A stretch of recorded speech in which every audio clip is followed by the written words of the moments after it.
Hello everyone, my name is Nucivera and I'm from 10 Science 4.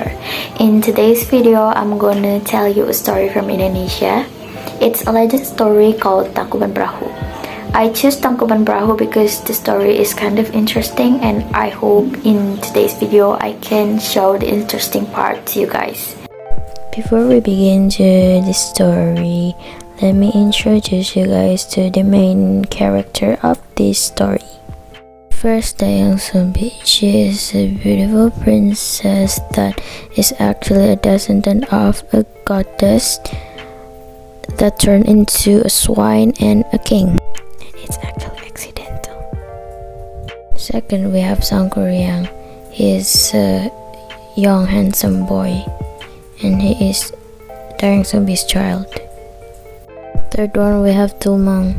He is a dog that is actually a god, and he is actually Sangkuriang's father. Okay, without any further ado, let's moving on to the story.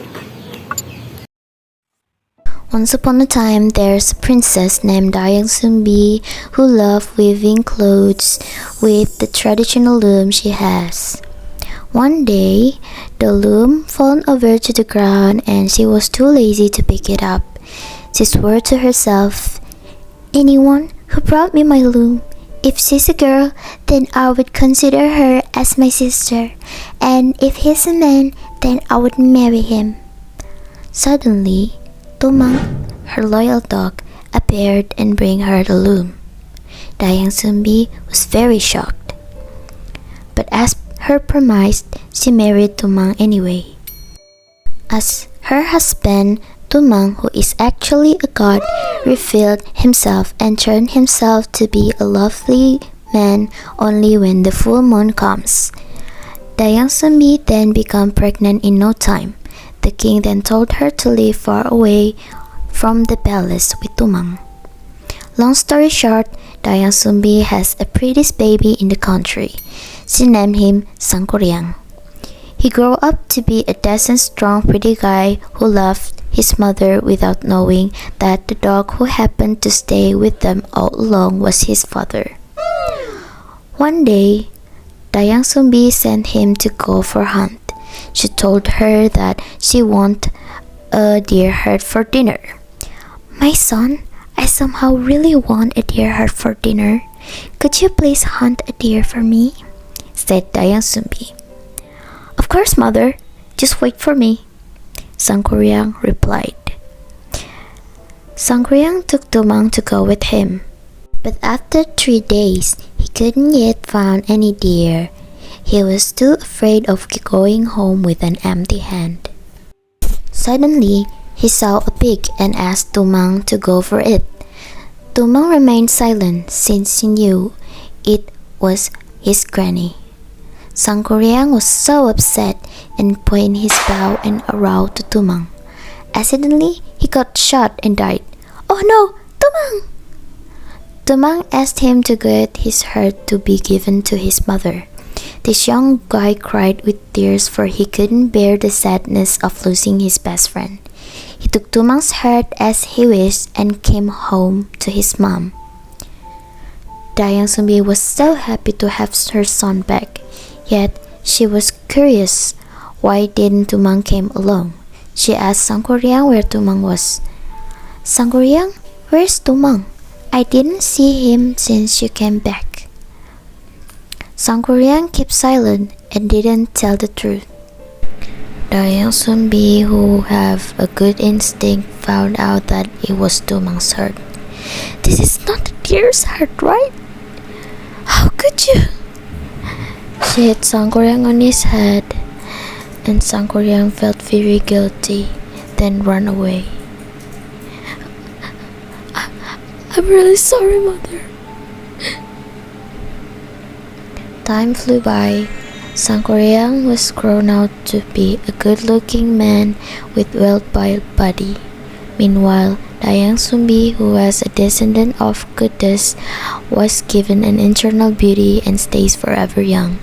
Sangkuriang, who wandered anywhere, one day reached his house, yet he couldn't remember that it was his former residence. Dayang Sumbi didn't recognize him either when they met around the house.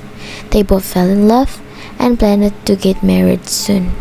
One day before their marriage, Dayang Sumbi fixed Sangkuriang's bang. She found a scar on his head and remembered her old forgotten son. This guy is actually my son? Sangkuriang? Dayang Sumbi didn't want to hurt Sangkuriang's feelings and afraid he would throw a tantrum. Dayang Sumbi, who knew that Sangkuriang has such good power, felt uneasy with it. She then thought of an idea on how to defect the marriage. She gave Sangkuriang a term that she thought he wouldn't be able to fulfill. In order to marry me, you need to build a huge lake along with the boat just in a night. If you could fulfill it, then I would consider marrying you.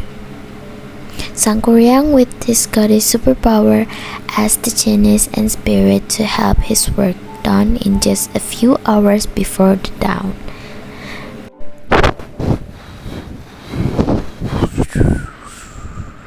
Dayang Sumbi, who didn't expect that to happen, was so surprised and thought of an idea.